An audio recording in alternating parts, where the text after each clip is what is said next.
پورے محلے میں بس ہم ہی غریب تھے۔ غربت سے تنگ آ کر میں اور میرے ابا رات کے وقت گلی میں کرکٹ کھیلنے لگے۔ میں نے چھکا مارا، بال محلے کے اس خالی گھر میں جا کر گری جو صدیوں سے خالی تھا اور اس کے بارے میں مشہور تھا کہ وہاں بھوت رہتے ہیں۔ چونکہ ہم بہت غریب تھے اس لیے نئی بال خریدنے کی اوقات نہیں تھی۔ میں اور ابا دیوار پھلانگ کر اندر چلے گئے۔ گھر کا چپا چپا چھان مارا موبائل کی روشنی میں، مگر بال نہ ملی۔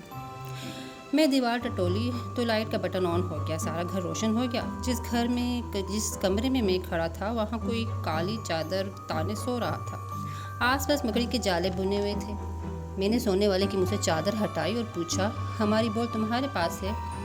سونے والا سونے والی نکلی۔ وہ ایک بوڑھی چڑیل تھی۔ اس نے آنکھ ملی اور غصے میں پوچھا، تم کون ہو؟ میرے گھر میں کیا کر رہے ہو؟ اس کی شکل بہت فنی تھی۔ میں ہنسنے لگا۔ چڑیل کو غصہ آیا، اس نے مجھے چوہا بنا دیا۔ ابا نے چڑیل کو دیکھ کر کہا، آپ بل بتوڑی ہو؟ چڑیل چونک گئی۔ ہاں، تم مجھے کیسے جانتے ہو؟ ابا بولے، میں آپ کو بچپن میں ڈراموں میں دیکھا کرتا تھا۔ آپ اچانک کہاں چلی گئی تھی ہمیں اداس کر کے؟ میں حیران کہ ابا کو میرے چوہے بننے کی کوئی فکر ہی نہیں ہے، وہ تو چڑیل سے گفتگو شنید کر رہے ہیں۔ میں ادھر ادھر اچھلتا رہا کہ میرے ابا کو میرا خیال آ جائے۔ اس کے بعد ابا کی بھرپور اداکاری شروع ہو گئی۔ میں آپ کو بہت یاد کرتا تھا، ہر روز آپ کو یاد کرتا تھا۔ اب بھی آپ میرے دل و دماغ میں ہیں بل بتوڑی آپا۔ بتائیں نا، آپ کہاں چلی گئی تھی؟ بل بتوڑی شاید ابا کی اداکاری سے متاثر ہو گئی تھی، وہ بھی جذباتی ہو گئی۔ تم انسانوں نے میرا بہت مذاق بنایا ہوا تھا۔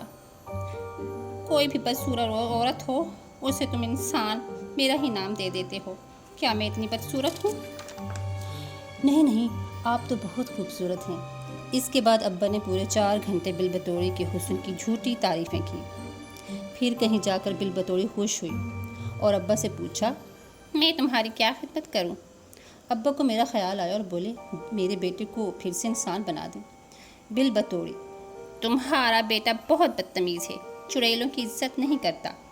ابا نے کہا، میں سکھا دوں گا، آپ مہربانی کریں، اسے انسان بنا دیں۔ آپ تو بہت مہربان چڑیل ہیں۔ چڑیل پھر سے ابا کی باتوں سے متاثر ہوئی اور مجھے چوہے سے انسان بنا دیا۔ پھر چڑیل بل بتوڑی آنٹی نے ابا کو اپنے میلے کچیلے بستر سے ایک لکڑی کا ڈبہ نکال کر دیا اور کہا، یہ تمہارا انعام، تم اس دنیا میں بہت سچے انسان ہو۔ میں حیران ہوا، اتنے جھوٹ بولنے کے بعد ابا سچا انسان؟ ہاں بھائی، چاپلوسی کی تو بہت انعام ہوتے ہیں۔ ابا اور میں گھر آ گئے۔ ڈبہ کھولا تو اس میں ہیرے تھے جو ہم نے بیچ دیے، اور اب ہم محلے میں سب سے امیر ہیں اور محلے والے غریب لوگ۔ سب نے ہم سے امیر ہونے کا راز پوچھا۔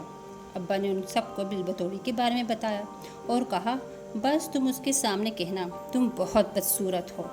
اب ہمارے محلے میں محلے دار کم اور چوہے زیادہ ہو گئے ہیں۔